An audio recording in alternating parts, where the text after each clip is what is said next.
السلام علیکم ورحمۃ اللہ وبرکاتہ۔ الحمدللہ والصلاة والسلام علی رسول اللہ وبعد۔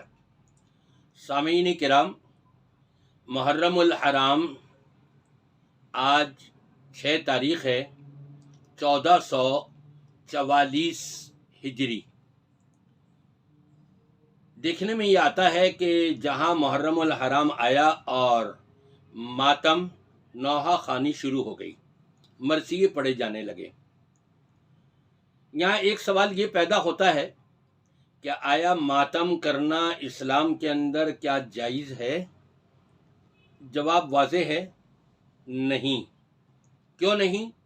نبی پاک صلی اللہ علیہ وسلم کا ارشاد اور فرمان ہے، من ضرب الخدود وشق الجیوب ودعا بدعوى الجاہلیہ فلیس منا۔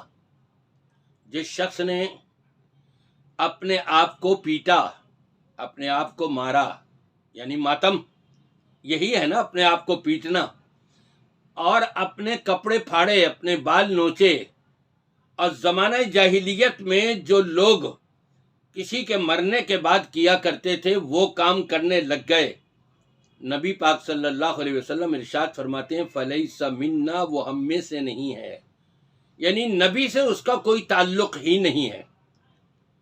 اور ذرا غور کیجئے گہرائی میں جا کر کے، جس کا نبی سے تعلق نہ ہو، نواسۂ رسول سے تعلق ہو سکتا ہے؟ ہرگز نہیں۔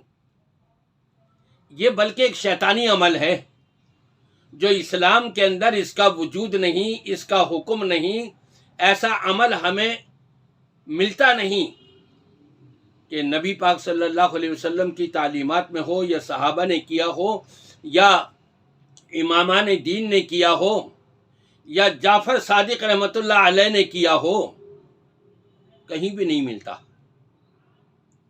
تو معلوم یہ ہوا کہ یہ نوحہ خوانی کرنا، مار پٹائی کرنا، مارم پیٹی کرنا، اپنے آپ کو زد و کوب کرنا، اپنے کپڑے پھاڑنا، اپنے بال نوچنا، یہ شریعت اسلام کے خلاف کام ہے۔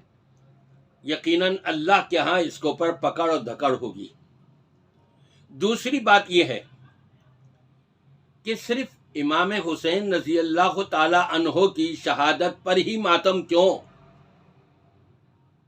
پہلے تو آپ یہ سمجھیے، آدم علیہ السلام کو جب رب تبارک و تعالی نے یہ مرتبہ اور اعزاز عطا فرمایا کہ تمام فرشتوں سے سجدہ کروایا، تو دکھ اور تکلیف اور پریشانی اور غم کس کو ہوا؟ ابلیس کو، کہ آدم کو اتنا بڑا مرتبہ۔ اب آئیے ادھر، رب تبارک و تعالی نے نواسۂ رسول امام حسین رضی اللہ تعالی عنہ کو مقام شہادت عطا فرمائی، تو پھر کتنا بڑا درجہ دیا، کتنا بلند و بالا مقام دیا۔ اس عظیم درجے کے ملنے کے اوپر غم کرنا، ماتم کرنا، نوحہ خوانی کرنا، اپنے آپ کو پیٹنا، یہ کہاں سے جائز ہو گیا؟ تیسری بات،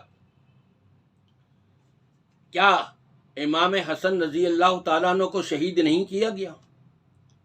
خلیفہ رابع حضرت علی کرم اللہ وجہ رضی اللہ تعالیٰ عنہ کو شہید نہیں کیا گیا؟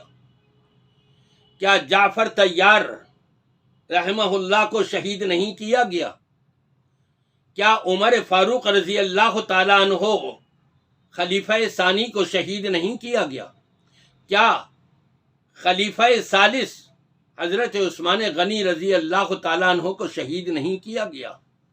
کیا نبی کریم صلی اللہ علیہ وسلم کا یہ فرمان نہیں ہے مرض الموت کے آخری ایام ہیں، اور آپ کی جو ایک یہودی عورت نے دعوت کی تھی اس میں زہر ملا کر کے آپ کو کھلانا چاہا تھا، جیسی آپ نے منہ میں لقمہ رکھا، لقمے سے آواز آ گئی میرے اندر زہر ہے، اس کو نہ نگلیے گا، آپ نے تھوک دیا، لیکن آپ فرماتے تھے مرض الموت کے اندر اس زہر کا اثر میں اپنے اندر پا رہا ہوں۔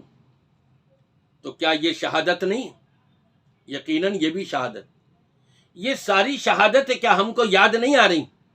صرف ایک ہی شہادت کے اوپر، اور وہ بھی اسلام کی تعلیمات سے ہٹ کر غم و غصے کا اظہار کرنا اور دوسرے صحابہ کرام پر لعن طعن کرنا یہ اسلام نہیں ہے، یہ شیطانیت ہے۔ اس سے اپنے آپ کو، ہر کلمہ پڑھ لینے والے کو چاہیے کہ اپنے آپ کو بچائے۔ اگر جنت حاصل کرنا چاہتا ہے، وہ علیحدہ بات ہے کہ جہنم اس کو اگر پسند ہے تو جو مرضی آئے کرے۔ جب تمہیں شرم و حیا نہ ہو تو پھر جو مرضی آئے کرو۔ اذا لم تستحی فاصنع ما شئت، یہ تو اسلام نے ہم کو بتایا ہے۔ تو میں سب سے یہی گزارش کروں گا کہ کسی کی شہادت کے اوپر ماتم کرنا، درجہ شہید کو ملا، غم و غصے کا اظہار یہ کر رہا ہے، یہ تو ابلیس کا کام ہے۔